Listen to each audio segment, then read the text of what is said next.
할렐루야, 반갑습니다. 오늘 함께 예배에 참여하는 여러분들 진심으로 축복하며 환영합니다. 우리 앞뒤 좌우로 함께 우리 손을 뻗어서 축복의 찬양을 함께 드리길 원합니다. 은혜의 주님이 당신을 축복합니다.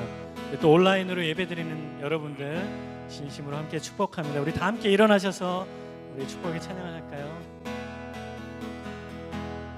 은혜의 주님이 당신을 축복하고 사랑의 주님이 함께 하시네.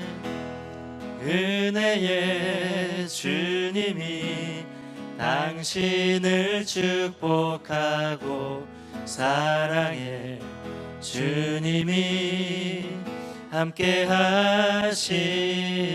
우리 한 번 더 자신을 축복하며 찬양합니다. 은혜의 주님이 우리를 축복하고 사랑의 주님이 함께 하시네. 은혜의 주님이 우리를 축복하고 사랑의 주님이 함께 하시네. 우리 서로에게 격려의 박수 함께 하겠습니다. 축복합니다. 우리 오늘의 M센터 소식, 또 오늘의 교회 소식 함께 전해드리도록 하겠습니다. 우리 계속해서 코로나로 인해서 우리가 대변 예배를 드리지 못하고 온라인으로 예배를 드리고 있습니다. 특별히 우리 안산시에서는 9월 20일까지 온라인 예배를 드리도록 권고가 내려온 상황이어서 우리가 최소한 9월 20일 다음 주까지는 온라인으로 예배를 드릴 예정이고, 그 이후에 우리가 함께 모여서 예배 드릴 수 있을지는 우리 정부 방침과 또 교회 방침을 저희가 참고하여서 다시 한번 공지를 좀 드리도록 하겠습니다. 오늘의 교회에서는 줌으로 참여하는 주일 영상 예배를 시작했습니다. 그래서 오늘 토요일과 주일 예배를 줌으로 함께 참석하실 수 있는데요. 선착순 200명으로 선착순으로 예배를 참석할 수 있다고 합니다. 홈페이지에 예배 전에 URL이 뜬다고 하는데 그 URL을 클릭해서 줌으로 드리는 예배를 함께 참여하실 수가 있습니다. 우리 추수감사절을 맞아서 우리 농어촌 교회와 연합하여 우리 오늘의 교회 또 어려운 성도들을 돕는 사르밧 프로젝트가 또 실행될 예정입니다. 매년 우리 추석 때가 되면 우리 쌀을 또 헌금을 모아서 쌀을 또 기증을 받고 했었는데, 특별히 이번에는 오늘의 교회 성도님들 중에 어려운 분들에게 쌀을 제공할 그런 예정입니다. 우리 엔젤트리 사연 접수가 시작이 되었습니다. 우리 홈페이지를 통해서 사연을 접수할 수가 있습니다. 우리 자세한 내용은 오늘의 교회 홈페이지와 또 신문을 참조해 주시면 좋겠습니다. 오늘 말씀을 함께 읽도록 하겠습니다. 오늘 말씀은 느헤미야 3장 1절부터 12절까지의 말씀입니다. 느헤미야 3장 1절부터 12절까지의 말씀을 우리 한 절씩 교독해서 읽도록 하겠습니다. 대제사장 엘리야삽과 그 동료 제사장이 함께 일어나 양문을 다시 세웠습니다. 그들은 그 문을 거룩하게 하고 문짝을 달고는 한메아 탑에서부터 하나넬 탑까지 성벽을 쌓고 봉헌했습니다. 그 다음 구획은 여리고 사람들이 건축했고, 그 다음은 이므리의 아들 삭굴이 건축했습니다. 물고기 문은 하스나의 아들들이 세웠습니다. 그들은 거기다 들보를 얹고 문짝과 자물쇠와 빗장을 달았습니다. 그 다음 구획은 학고스의 손자이며 우리아의 아들인 무레못이 복구했고, 그 다음은 무세사벨의 손자이며 베레기야의 아들인 무술람이 복구했으며, 그 다음은 바하나의 아들 사독이 복구했습니다. 그 다음 구획은 드고아 사람들이 복구했는데 그 귀족들은 여호와의 일에 협조하지 않았습니다. 옛 문은 바세아의 아들 요야다와 부소디아의 아들 무술람이 복구했는데 그들이 거기에다 들보를 얹고 문짝과 자물쇠와 빗장을 달았습니다. 그 다음은 기브온 사람 물라디아와 메로버 사람 야돈과 기브온과 미스바 사람들이 함께 복구해 유프라테스 강 건너 총독의 보좌에까지 갔습니다. 그 다음 구획은 금세공인 할리의 아들 우스엘이 복구했고, 그 다음은 향수 제조업자인 하나냐가 복구했습니다. 이렇게 그들은 넓은 벽에 이르기까지 성을 복원해 놓았습니다. 그 다음 구역은 예루살렘의 반쪽 구역의 통치자이며 후르의 아들인 르바야가 복구했고, 그 다음은 하루마베의 아들 여다야가 자기 집 맞은편을 복구했으며, 그 다음은 하삼니아의 아들 하투스가 복구했습니다. 그 다음 구획과 풀무탑은 하림의 아들 말기야와 바한모압의 아들 핫숲이 복구했으며, 함께 읽겠습니다. 그 다음 구획은 예루살렘의 반쪽 구역의 통치자이며 할로에스의 아들인 샬룸과 그 딸들이 복구했습니다. 아멘. 이 시간은 긴장을 창조적으로 끌어안는 공동체라는 제목으로 노규성 목사님 말씀 전해 주시겠습니다. 할렐루야. 네, 하나님께서 또 우리와 함께 하시고 또 이 어려운 시대에 또 우리를 귀한 하나님의 일꾼으로 삼아 주셔서 이 어려운 시기를 이겨나갈 수 있도록 도와주시기를 기도합니다. 특별히 최근에 또 많은 일들이 있었는데요. 또 화성 M센터에 우리 우밋이라는 우리 우즈벡 아이가 또 다쳐서 굉장히 어려운 수술들을 지금 하고 있는데 많이 기도해 주시기를 부탁드립니다. 우리 중보기도방에도 올라와 있는데요. 그래서 우리 아이가 잘 난민 신청 중에 있는 아이인데 양쪽 팔을 다 지금 다쳐가지고 수술을 한다고 합니다. 그래서 기도해 주시고 회복할 수 있도록, 또 감사하게도 수원오누리교회에서 많은 성도님들이 또 수술비를 지금 후원해 주셔서 너무너무 감사하고요. 잘 회복될 수 있도록 기도해 주시기를 부탁드리겠습니다. 제가 먼저 기도하고 말씀 나누겠습니다. 하나님 감사합니다. 어려운 시기에 많은 사람들이 어렵다 말하지만 이런 때일수록 저희가 더 헌신하며 또 우리 가운데 고통 가운데 있는 이들을 끌어안고 도우며 함께 이 어려운 시기를 이겨나갈 수 있도록 주 우리에게 주의 마음을 부어주시고, 특별히 우리 화성 M센터의 우리 어린이 우밋 우리 어린이를 주님 붙잡아 주시고 수술을 잘 마치고 양팔이 다 잘 회복될 수 있도록, 그래서 우리 귀한 영혼이 주님을 만나고 그 가정이 하나님의 가정으로 세워질 수 있도록 붙잡아 주옵소서. 주님을 찬양하며 감사드리며 예수님의 이름으로 기도하였습니다. 아멘. 오늘 우리가 느헤미야서 3장을 같이 보려고 합니다. 느헤미야는 우리가 아는 것처럼 굉장히 훌륭한 리더였죠. 성경에서 흠이 없었던 그런 인물 중에 한 사람입니다. 제가 개인적으로 이렇게 생각해 보면 예를 들자면 창세기 요셉, 또 우리가 읽고 있는 느헤미야, 아마 이 두 사람 정도가 가장 흠이 없고 거의 완벽했던 리더십을 보여줬던 사람이 하나님의 사람이라고 볼 수 있죠. 그런데 둘 다 종교인이 아닙니다. 우리가 말하는 제사장이나 레위인이나 그런 종류의 그런 부류의 사람이 아니고 세상 속에서 리더십을 갖고 있었던, 우리가 아는 것처럼 요셉은 총리였고 느헤미야는 총독이었죠. 귀환한 총독으로서 동족들을 또 이끌어서 성벽을 재건했던 사람. 사실 예루살렘은 폐허의 상태였는데 가장 위기의 순간이죠. 이스라엘 민족의 역사를 봤을 때 바벨론에 의해서 불타버리고 그 뒤로 거의 140년 동안 폐허가 되어 있는 이 예루살렘은요, 이스라엘 민족의 역사상 가장 어려웠던 시기입니다. 그리고 어찌 보면 민족이 사라질 뻔한 위기의 순간이죠. 왜냐? 제국에 흡수되어서, 바벨론 제국에, 나중엔 페르시아 제국에 그냥 흡수되어서 어떻게 보면 민족의 정체성을 잃어버릴 수 있는 그런 상태에 있었죠.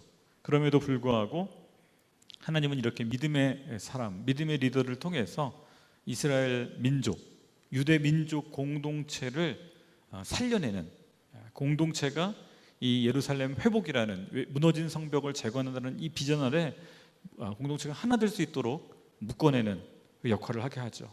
그래서 민족 공동체, 유대 공동체뿐만 아니라 이스라엘 공동체가 이 성벽 재건 사건을 통해서 어찌 보면 민족의 정체성을 회복해 가게 됩니다. 그래서 후대 학자들이 살펴보기에 이 느헤미야와 또 함께했던 에스라, 그렇죠? 에스라가 더 나이가 더 많았는데요, 더 먼저 또 귀환을 했었고, 느헤미야는 어찌 보면 세속의 리더로서, 총독으로서, 또 에스라는 종교 지도자로서 두 사람이 함께 힘을 모아서 성벽만 재건하는 것이 아니라 나중에 느헤미야 후반부에 가면 예배를 회복함으로 이스라엘 민족이라는 정체성을 회복해냅니다. 그래서 후대 학자들이 평가하기를 만약에 느헤미야와 에스라 둘 중에 한 명만 없었어도 이스라엘 민족은 정체성을 잃어버리고 제국에 흡수되어서 역사 속에 사라져 버렸을 수도 있었을 것이다 라고까지 평가할 정도로 두 사람을 높이 평가합니다. 그렇습니다. 하나님은 가장 어려웠던 이 위기의 순간에 어찌 보면 무너진 공동체를 끌어안고 그 공동체를 창조적으로 다시 세우는 그 방법 중에 하나가 이 느헤미야의 성벽 재건이었다라고 저는 생각합니다.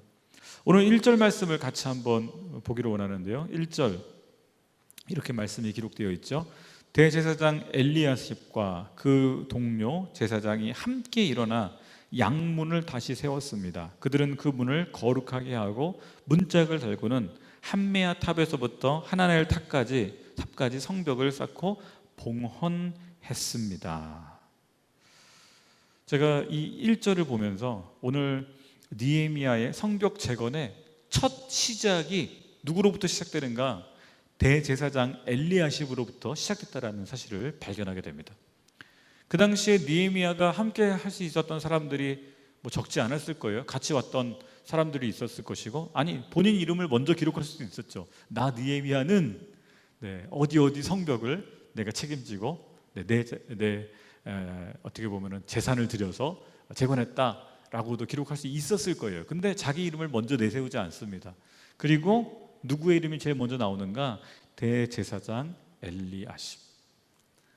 영적 지도자의 이름을 먼저 기록하죠. 그리고 그와 함께하는 동료 제사장들이 함께 일어나. 저는 이 단어를 정말 이렇게 좀 마음 깊이 봤어요. 대제사장 혼자 하는 게 아니죠.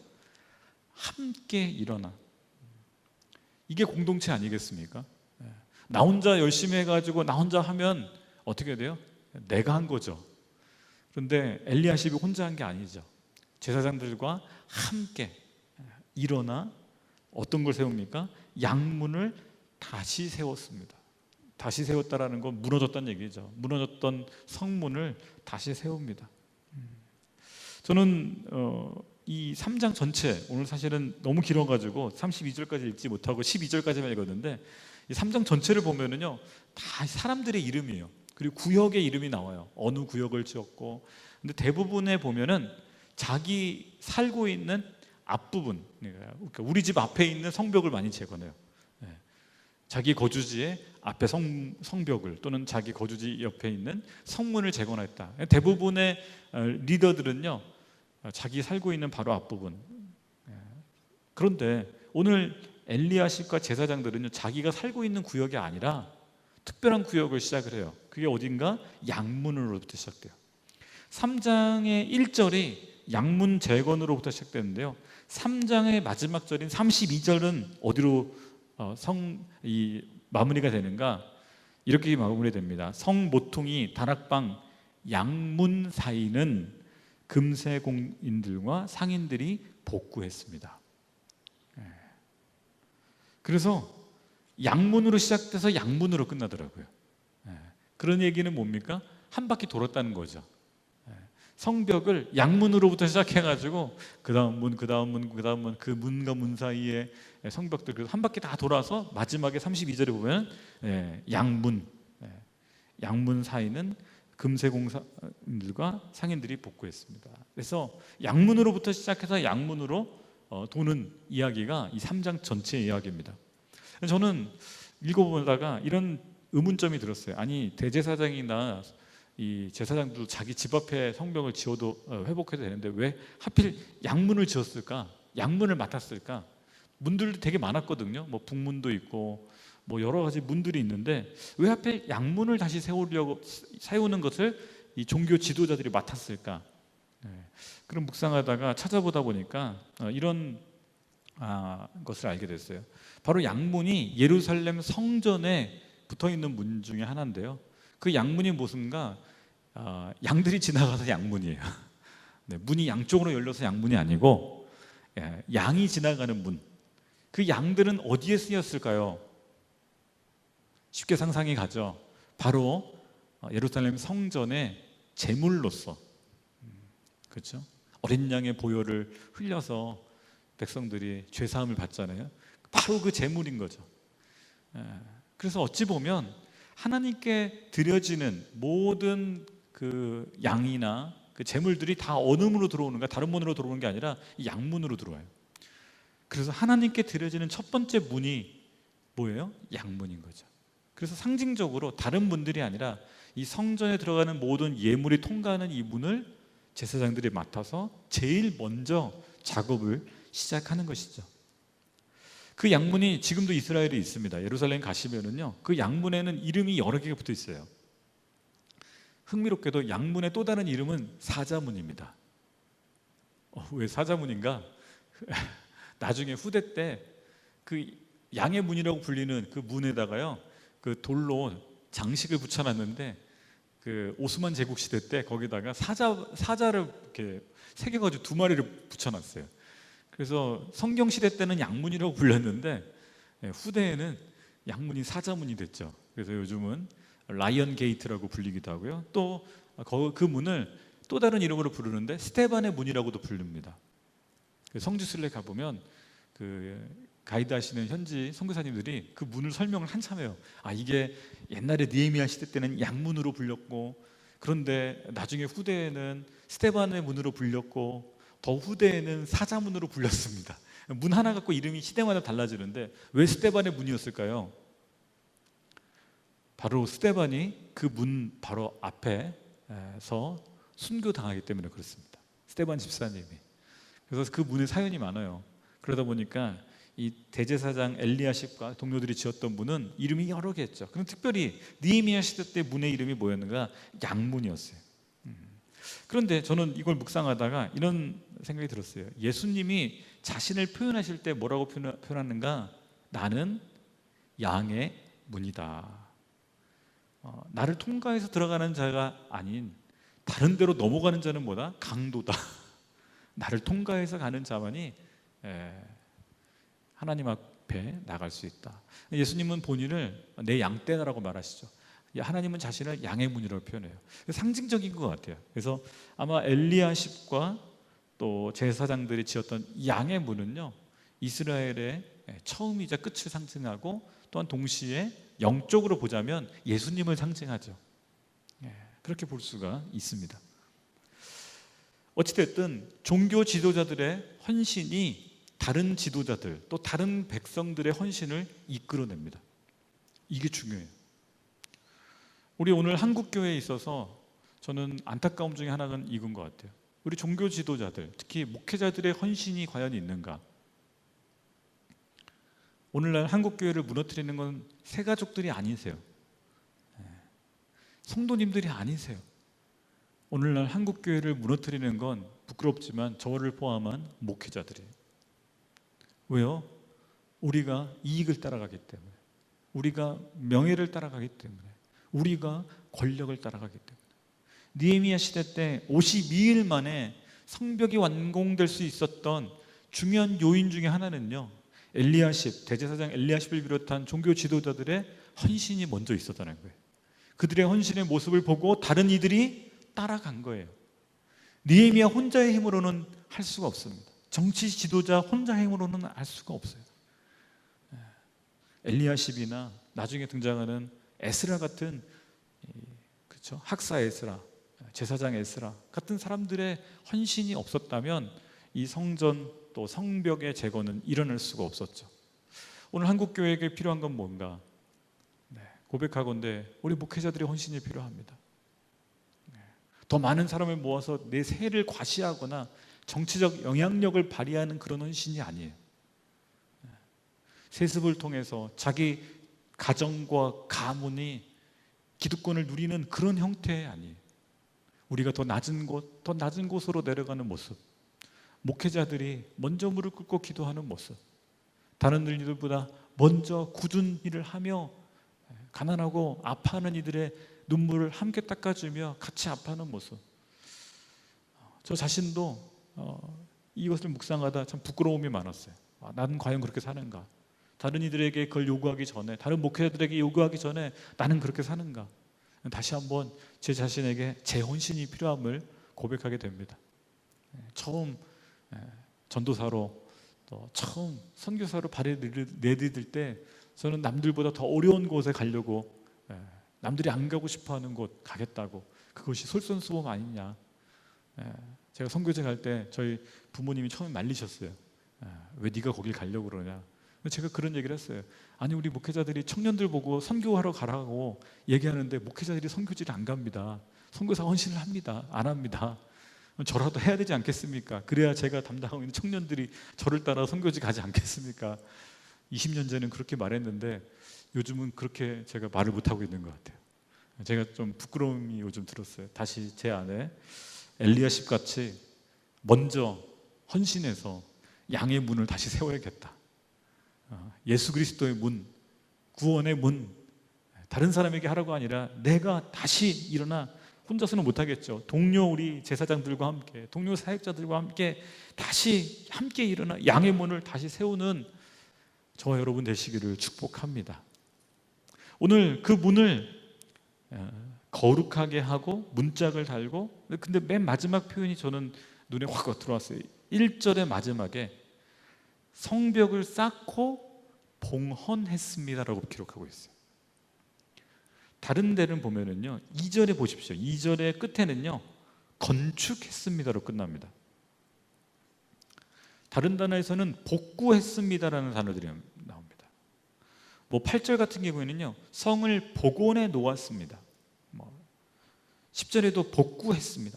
다른 사람들이 성벽을 쌓는 장면이나 성문을 쌓는 장면은요, 단어가 이렇게 선택되었습니다. 복구했거나 복원했다라는 단어를 씁니다.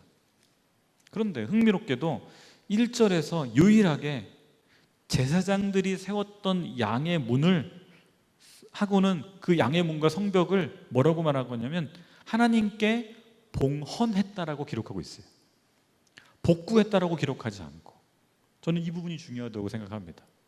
양의 문과 그 문의 좌우에 있는 성벽을 누구에게 드려요? 하나님께 드리는 거예요. 이게 뭐예요? 예배인 거예요.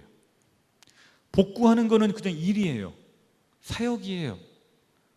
그러나 오늘 대제사장과 동료 제사장들이 함께 한 거는 단순히 복구로 끝난 게 아니었어요.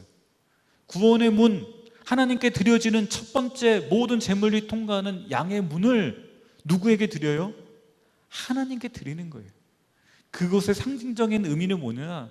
양문으로 시작해서 양문으로 끝나는 예루살렘 성, 처음과 끝을 양문으로 시작해서 양문으로 끝나잖아요. 성벽 재건이요. 근데 그거를 양문을 하나님께 봉헌함으로 예루살렘 전체를 하나님께 드리는 거예요. 상징적인 거죠. 오늘 우리 한국교회 목회자들이 할 수 있는 것, 대한민국의 무너진 영역들을 우리가 다 복구할 수는 없습니다. 우리가 다 간섭해서 경제계, 문화계, 교육계, 목사들이 나서가지고 다 한다? 말이 안 되는 겁니다. 우리가 해야 될 영역들이 아니죠. 그 영역은 각자의 전문가들이 해야 될 복구의 영역들입니다. 그러나 한국 교회는요, 그러나 예배는요, 하나님께 드려지는 첫 번째이자 마지막인 예배는 저와 여러분의 몫인 거예요. 우리 목회자들의 몫이고 우리 선교사들의 몫인 거예요. 우리 사역자들의 몫인 거예요. 우리가 하나님께 어떻게 해야 돼요? 봉헌해 드려야 돼요. 한국교회 무너진 영역들, 특별히 예배의 영역을 저와 여러분이 하나님께 봉헌할 수 있기를 축복합니다. 이를 위해서 필요한 것, 헌신이 필요합니다. 우리 목회자들이 먼저 헌신해야 됩니다. 우리가 먼저 무릎 꿇고 기도해야 합니다. 우리가 무릎 꿇고 하나님 앞에 탄식하며 회개해야 합니다. 다른 사람에게 회개를 요구하기 전에 나부터 회개하며 기도할 때 하나님께 봉헌을 올려드릴 수 있을 줄 믿습니다. 아멘. 제가 오늘 3장을 읽다가 흥미로운 걸 또 하나 발견했는데요. 그러면 제사장 엘리야십이 밖에 살았을까요? 아니죠. 대제사장 엘리야십이 이 예루살렘 성 안에 살았겠죠. 그럼 엘리야십의 바로 집 앞에 있는 성벽은 누가 지었는가? 엘리야십이 안 지었더라고요. 읽다가 제가 흥미롭게 봤는데요. 20절, 아마 오늘 자막에는 준비 안 돼 있을 텐데 20절을 보니까 3장 20절이죠. 이렇게 기록하고 있습니다. 그 다음은 삽배의 아들 바룩이 성의 굽은 곳에서부터, 성의 굽이진 곳이죠, 이렇게 모퉁이 곳에서부터 대제사장 엘리야십의 집 입구까지 그 다음 구획을 열심히 복구했습니다. 대제사장 엘리야십 집도 성벽 옆에 붙어 있는 거죠. 그런데 그 부분은 대제사장이 자기 집 앞에 있는 성벽은 재건하지 못했어요. 왜요? 양문을 하니까. 근데 그 자기 집 앞에 담당 구역 같은 부분을 다른 사람이 대신 해주는 것이죠. 이걸 보면서 그런 생각이 들었습니다. 아, 우리 목회자들 때로는 우리 스스로 하지 못하는 영역들이 있어요. 근데 다른 사람이 해주는 거예요. 그런데 우리가 정말 해야 될 부분은 뭐예요? 양의 문을 세워야 되는 거예요. 예배의 자리를 세워야 되는 거예요.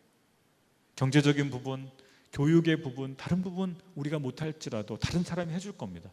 그러나 예배의 영역, 교회의 영역은요, 다른 사람에게 맡길 수가 없어요. 정치인들에게 맡길 수가 없어요. 경제인들에게 맡길 수가 없어요. 누가 해야 됩니까? 저와 여러분이 해야 돼요. 양의 문을 세우는 하나님의 사람들, 하나님의 종들이 다시 일어날 수 있는 이 시대가 되기를 간절히 기도하고, 또한 저와 여러분이 바로 그 한 사람, 느헤미야와 함께 대제사장 엘리야십처럼 솔선수범하여 예배의 문, 양의 문, 그리스도의 문, 예수 그리스도의 문을 다시 세울 수 있기를 간절히 기도합니다. 아멘. 오늘 본문에서 제가 두 번째로 나누고 싶은 주제는요, 5절의 말씀입니다. 5절 한번 제가 읽어보겠습니다. 그 다음 구획은 드고아 사람들이 복구했는데, 그 다음 표현이 눈에 확 들어오더라고요. 그 귀족들은 여호와의 일에 협조하지 않았습니다.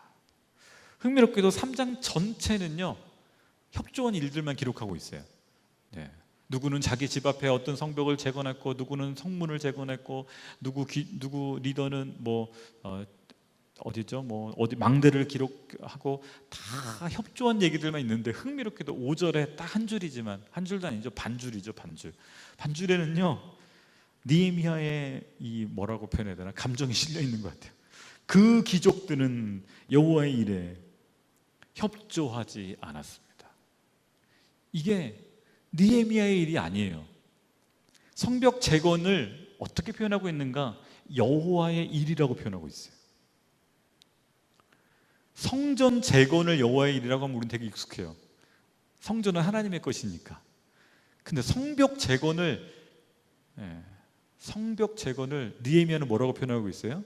여호와의 일이라고 표현하고 있는 거예요. 그 얘기는 뭐예요? 나머지 성벽 모든 이 예루살렘 성벽의 재건을 느헤미야는 자신의 일이나 페르시아 제국의 일로 생각하지 않았다라는 거예요. 누구의 일로 생각했어요? 여호와의 일로, 하나님께서 주신 사명으로 생각했다라는 거예요. 그런데 하나님의 일이라고 해서 모든 사람이 협조하지는 않는다는 사실을 우리는 발견하게 됩니다. 하나님의 일이라고, 여호와의 일이라고 선포되었고, 많은 사람들이 대제사장부터 동의해서 솔선수범해서 막 나서지만, 헌신하지만 그 와중에도 헌신하지 않는 사람들이 있었다라는 거예요. 더군다나 그 사람들은 누군가 귀족들이라는 거예요. 가난한 사람들이 아니에요. 귀족들은 뭐예요? 사회적 지위가 있는 사람들이에요. 부유한 사람들이에요. 그런데요, 헌신하지 않는 거예요. 저는 이 부분에서 참 느헤미야가 어떤 마음이었을까? 얼마나 속상했을까? 그렇죠? 아니, 여기 가난한 사람들, 정말 어떻게 보면은 그런 사람들도 정말 열심히 나와서 하고, 심지어는 대제사장이나 레위인들도 정말 나와서 같이 하는데, 재산도 있고 영향력도 있고, 그리고 어찌 보면 그 예루살렘에서 다른 사람들보다는 더 풍족하게 사는 귀족들이 그 일에 동의하지 않고 협조하지 않는 모습, 속된 말로 삐딱하게 구는 모습인 거죠. 그 모습을 보면서 느헤미야가 어떻게 했을까? 제가 느헤미야였으면요, 그냥 당장에 감옥에 쳐넣었을 것 같아요. 총독의 권한으로. 명을 안 따러? 어디 명을 안 따러? 총독의 명령을 안 따러? 귀족놈들 본때를 보여줘야지. 저 같으면 아마 그랬을지 모르겠어요. 느헤미야는요 그러지 않았던 것 같아요. 도리어 그들의 이름도 나타내지 않았어요. 그를 저 같으면 좀 쪽팔림 당해봐라 해놓고 이름 다 적었을 것 같아요. 예, 그죠? 우리 칠판에 적잖아요. 초등학교 때, 중학교 때 떠든 사람 김철수, 뭐, 그죠? 떠들 사람 뭐 누구. 그럼 어떻게 돼? 창피 주는 거죠. 예, 다른 사람들 앞에. 근데 느헤미야는요 귀족들이라고만 기록하고 이름을 기록 안 해요. 어찌 보면 그들의 이름을 감춰버리죠. 드러내진 않죠. 민족의 수치 같은 사람들의 이름을 그냥 덮어버립니다. 한편으로는 이것이 다음에 이 사람들이 헌신할 수 있는 기회를 준 건 아닐까, 느헤미야의 속 깊은 배려는 아닐까라는 생각도 해봅니다. 그러나 한편으로는 이런 사람들 때문에 공동체가 힘을 때로는 잃을 때가 있죠. 함께 헌신함으로 힘을 내야 될 때 뒤에서 딴소리하고 이렇게 하나님의 이름에도 불구하고 여호와의 이름에도 불구하고 협조하지 않는 그 사람들로 인해서 공동체가 발목이 잡힐 것 같은 그런 때가 있습니다. 근데 안타깝게도 이런 사람들은요 그 이름이 남지 못하죠. 오늘 3장에 등장하는 수십 명의 이름을 보십시오. 그 이름은 어떤 이름입니까? 역사의 길이 남는 이름이 됩니다. 이 당시에는 이 사람들은 열심히 헌신했죠. 그리고 느헤미야는 그 헌신을 기록으로 남겼습니다. 근데 100년이 지나고 200년이 지나고 300년이 지났을 때 그들의 후손이 이 글을 보면은 어떤 느낌일까요? 봐봐, 우리 할아버지가 이 문을 지었대. 그러죠? 여기 얼마나 많은 이름이 있어요. 뭐 예를 들어서 3절에 보면 물고기 문은 하스나의 아들들이 세웠습니다. 하스나 가문의 후손들은요 그 물고기 문을 볼 때마다 자랑했을 거예요. 야, 이 문 봐. 우리 할아버지, 우리 아버지, 아니 우리 증조 할아버지, 우리 할아버지들이 헌신하셔서 이 문을 졌어. 그거 만약에 문 이상이 생길 때마다 어떻게 해요? 후손들이 자기들이 알아서 고쳤을 거예요. 더. 누가 그 문 깨트리면 어떻게 돼요? 야, 이거 우리 가문이 어떻게 세운 건데. 그 문은 그 가문의 뭐예요? 보물이자 역사이자 자랑이 됐을 거예요. 여러분 느헤미야 3장은요 이스라엘 각 가문들한테는요 훈장과 같은 장이 돼요. 여러분 성경에 자기 이름이 기록되어 있다고 생각해 보세요. 여러분의 이름이, 아니 여러분의 가문의 이름이, 여러분의 아버님의 이름이 성경에 기록됐다고 보세요. 성경을 자식들에게 일부러 읽히겠죠. 야, 봐봐, 우리 할아버지, 우리 조상들의 이름이 있다. 우리 이런 가문이야. 이스라엘을 재건한 가문이야. 명예가 되죠. 그런데 이 귀족들은요 그럴 기회를 놓친 거예요. 그럴 기회를 놓친 거예요.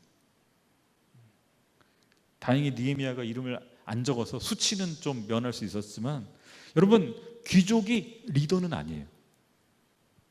이걸 아셔야 돼요. 귀족과 리더는 달라요. 한국 사회에서도 부자들이 다 리더는 아니에요. 물론 리더들 중에 부자들은 있어요.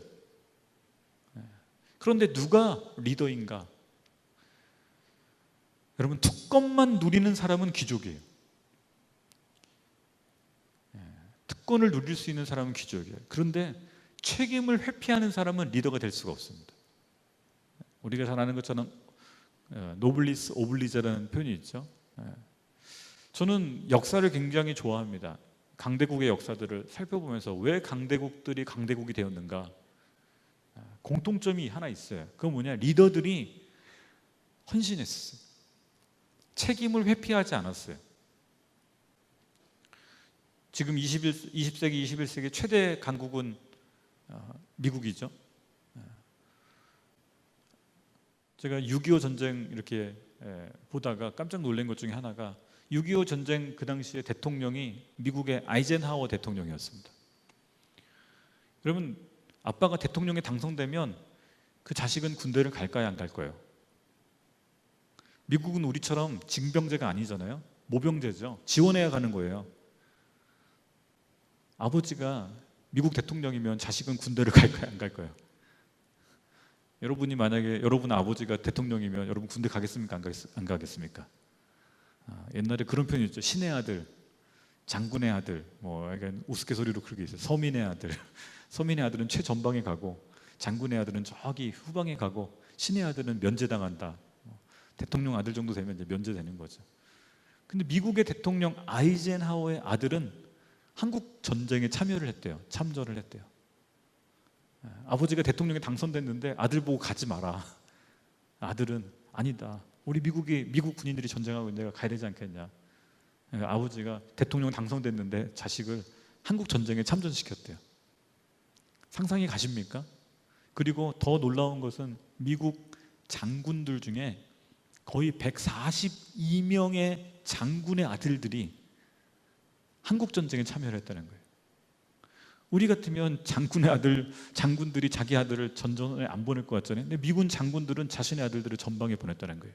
2차 세계대전에 그 유명한 영화 패튼의 전차군단 뭐 이런 영화 된 데가 있었는데 자기 아들을 한국 전쟁에 보내는 거예요.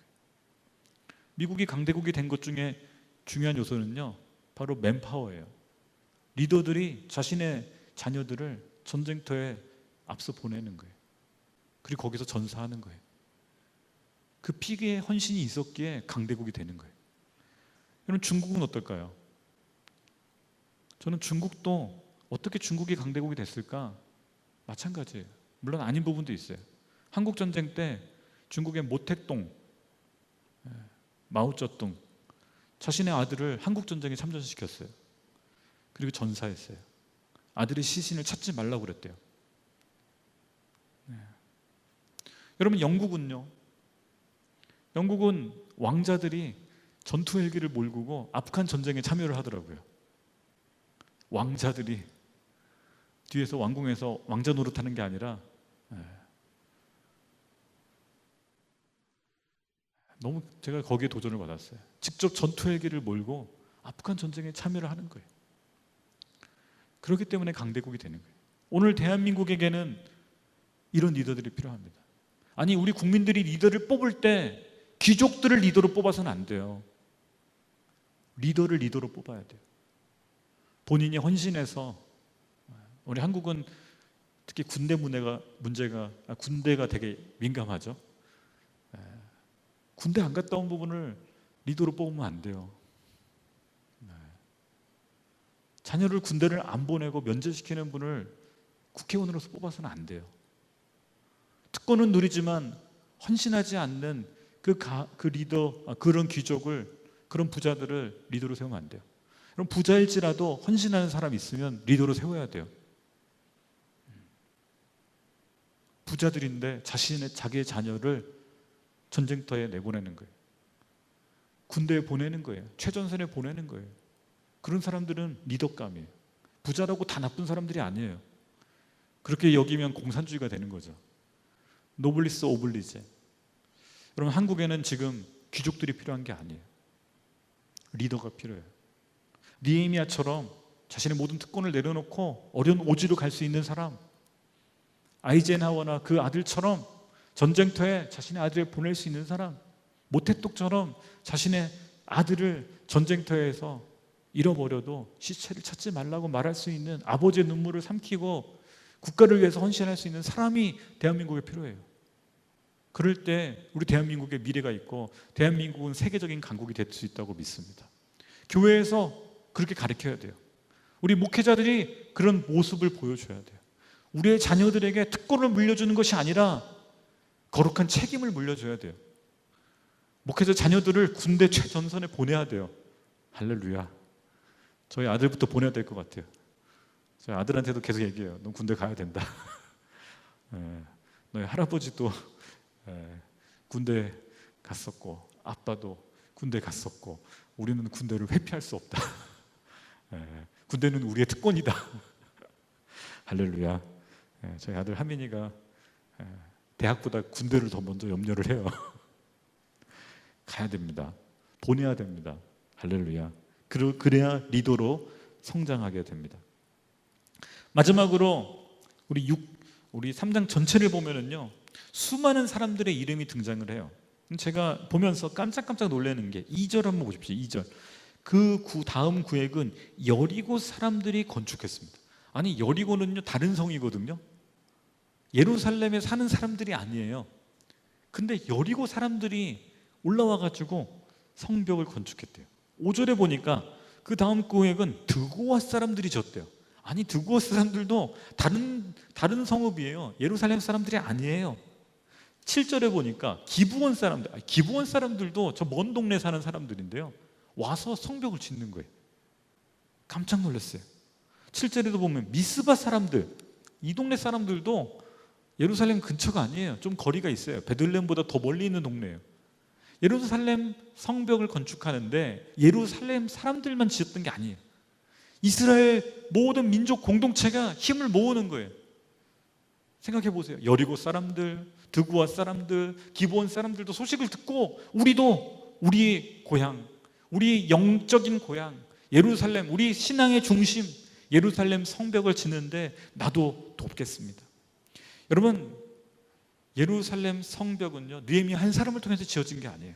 이스라엘 공동체가 다 힘을 모아서 짓는 거예요. 설령 예루살렘 속하지 않을지라도 마치 이런 거죠. 서울이 무너졌어요. 그런데 서울을 재건하기 위해서 안산 시민들이 돈을 모아서 가서, 아니 헌신해서, 저기 춘천 사람들이 와가지고 헌신해서, 대전 사람들이 와서 헌신해서 같이 일하면서 짓는 거예요. 지역주의가 없어지는 거예요. 야, 너 전라도지, 너 경상도지. 아니에요. 우리의 국가 수도 재건하기 위해서 우리가 힘을 모아야 된다. 우리 동네는 좀 나중에 하더라도 우리 국가의 이 성전을 지키기 위한 성벽은 우리가 같이 힘을 모아야지. 지역색이 사라지고요, 어떻게 돼요? 통합이 되는 거예요. 여러분, 이스라엘 성벽은 그렇게 세워지고 있었던 것이.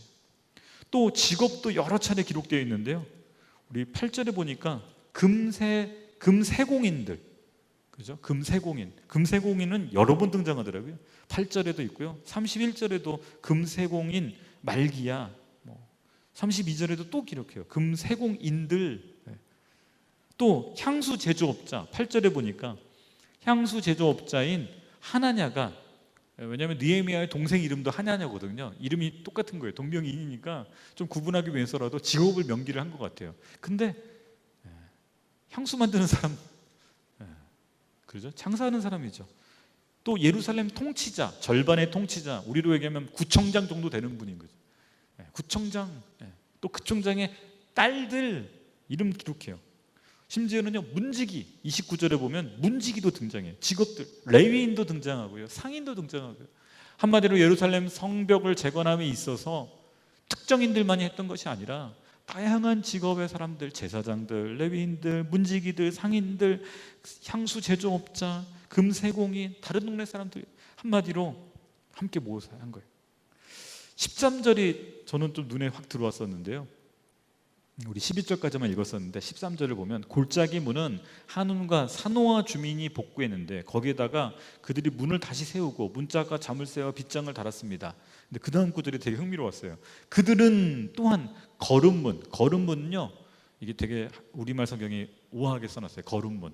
근데 이스라엘에 가면 이 문을 뭐라고 부르냐면 똥문이라고 불러요. 왜 똥문이냐면 그 번제단에서 불태우잖아요. 그 찌꺼기, 그 다음에 그 양의 내장들, 그 버려야 되는 거 있잖아요. 그거를 버리는 문이 똥문이에요. 양문은 되게 거룩한 문이에요. 살아있는 애들이, 그렇죠? 걸어서 들어와서 제물로 들어오는데, 똥문은 다 불태우고 남은 찌꺼기를 제사장들이, 레위인들이 모아서, 이 똥문 되게 작아요. 되게 작게 이스라엘 가보면 되게 작아요. 제일 작은 문이고 그 문으로는 사람들이 안 다녀요. 거기는 청소부들만 다니는데, 그 문으로 이렇게 버리는데 거름문이죠. 그 문까지. 근데 거기를요, 성벽 1000규빗을 복구했다라고 기록하고 있어요. 사노아 주민들이 제일 사람들이 하찮게 여기는 곳인데요, 그곳을 1000규빗. 흥미로운 거는 이 3장 전체에서요, 그 거리의 단위를 기록한 데가 없어요. 다 일부분을 졌습니다. 그런데 1000규빗은요, 원래 한 규빗이 손끝에서 여기까지거든요, 팔꿈치에서. 그럼 한 규빗은 대략 50cm로 볼 수가 있어요. 그러면 1000규빗은요 500m예요. 500m. 500m면 상당한 성벽의 구간이 돼요. 한마디로 저는 이 사노아 사람들, 느헤미야가 고마웠던 것 같아요. 고마워했던 것 같아요. 아까 그 귀족들하고 좀 비교가 되죠. 왜요? 다른 사람들이 하찮게 여기고 피하고 싶은 구역인 거예요. 가장 더러운 곳, 똥문, 하수처리장으로 나가는 문. 그런데 그 문만 세운 게 아니라 그 문 좌우로 몇백 미터를요? 500미터를 가장 불결하게 여겨지는 곳. 그러나 가장 많은 부분을 이 산후아 사람들이요 헌신해서 한 거예요. 그러니 느헤미야가 특별히 그들의 치적을 높이 평가하여 뭐까지 기록해놔요? 성벽을 500m나 지었습니다. 담당했습니다. 기록에 남긴 거예요. 느헤미야의 마음이 고마웠던 것 같아요. 오늘 이 정말 느헤미야 3장을 통해서 우리가 보게 되는 것, 다시 한번 정리를 해보면 첫 번째 뭐예요? 종교 지도자들의 헌신이 있었어요. 한편으로는 하나님의 이름에도 불구하고 협력하지 않은 귀족들이 있었다는 걸 우리는 보게 돼요. 그러나 다시 한번 확인하게 되는 건 정말 다양한 사람들의 헌신이 있었다는 것을 또한 발견하게 됩니다. 사랑하는 여러분, 지금 코로나 시대 때 우리 한국은 무너진 성벽들이 너무 많아요. 예배가 무너졌고, 교회가 무너졌고, 학교가 무너졌고, 의료진들이 무너지고, 경제계가 무너지고 있고, 어디 하나 성한 게 없을 정도로 선교계가 무너지고 있고, 선교사들이 다 들어왔고, 지금 다들 어려움 가운데 있고, 가정들이 어려움 가운데 또 있고. 여러분, 민족의 위기를 우리는 그냥 한탄하며 어렵다 어렵다라고 그냥 한탄하고만 있을 것인가? 아니면 이것을 하나님 앞에 통합의 기회로 삼아 우리가 다시 한번 일어날 수 있는 기회가 될 수 있을 것인가? 저는 우리에게 느헤미야 같은 정치 지도자도 필요하고요, 오늘 에스라나 엘리야식 같은 종교 지도자도 필요함을 고백합니다. 그리고 우리 청년들 가운데 저는 느헤미야들이 일어나기를 기도합니다. 그리고 우리들 가운데 에스라나 엘리야식 같은 종교 지도자들이 일어나기를 기도합니다. 우리 가운데 이렇게 금세공인들, 또 상인들, 헌신할 수 있는 또 향품 제조하는 사람들, 화장품 회사 사장님들, 그죠? 경제인들이 일어나야 합니다. 그럴 때 대한민국의 성벽은 다시 세워질 줄 믿습니다. 그리고 우리끼리 서울 사람들끼리만 해서는 안 돼요. 모든 사람들이 마음을 모아야 돼요. 통합의 기회로 삼아야 돼요.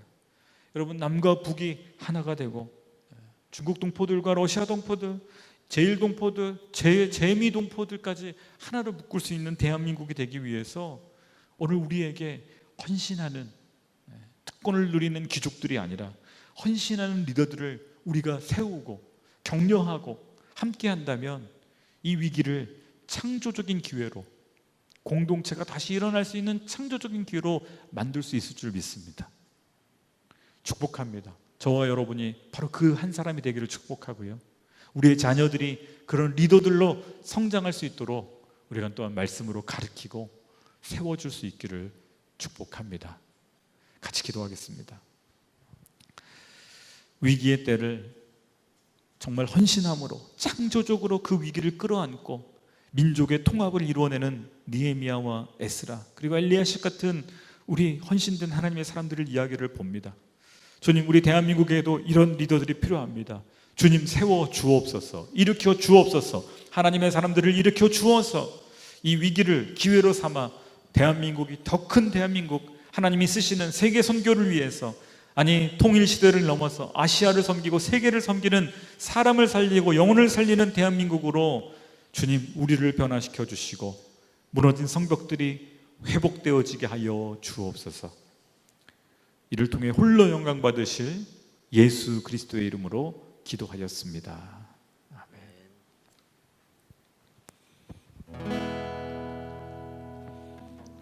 우리 다 함께 일어나셔서 봉헌 찬양 하나님 앞에 드리도록 하겠습니다.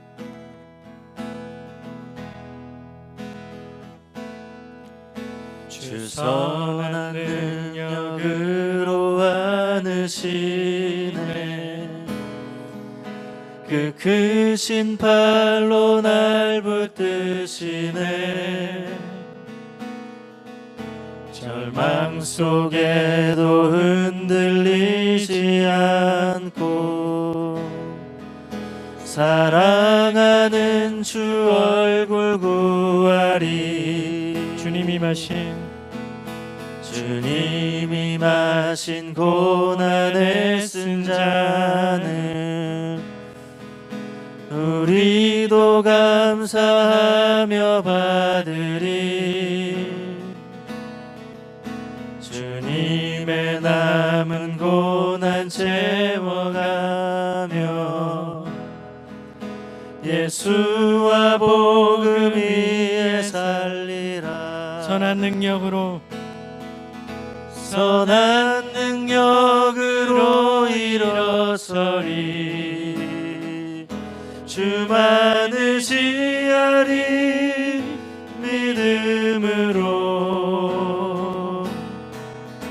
우리 고대 안에 주 오실 그날 영광의 새 날을 맞이하리. 선한 능력으로 일어서리. 주만 의지하리 믿음으로. 우리 고대 안에 주 오실 그날 승리의 새 날을 맞이하리. 하나님 아버지, 오늘 말씀처럼 느헤미야와 함께 그 무너진 성벽을 재건에 함께 참여했던 우리 많은 이스라엘 백성들처럼 하나님, 우리도 각자의 위치에서 우리의 무너진 성벽들을 하나님 헌신과 또 하나님 앞에 드리는 이 거룩한 마음으로 올려드리게 하여 주시옵소서.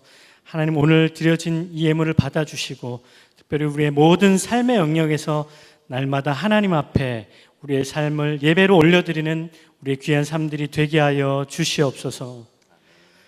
이제는 우리 주 예수 그리스도의 은혜와 하나님 아버지의 무한하신 사랑하심과 성령의 교통하시는 은혜가 이제 무너진 성벽을 함께 재건하기로 결단하며 나아가는 우리 모든 성도님들 머리 위에, 오늘 이 M센터 우리 이주민 형제들 머리 위에, 또 한국교회와 또 지금도 땅끝에서 수고하시는 선교사님들 머리 위에 지금부터 영원히 함께 하시기를 간절히 축원하옵나이다.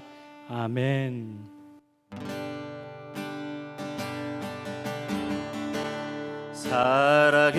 살아계신 주 나의 참된 소망 걱정 근심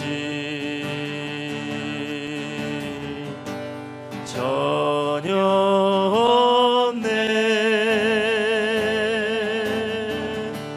사랑의 주네 갈 길 인도하니 내 모든 삶의 기쁨 늘 충만하네.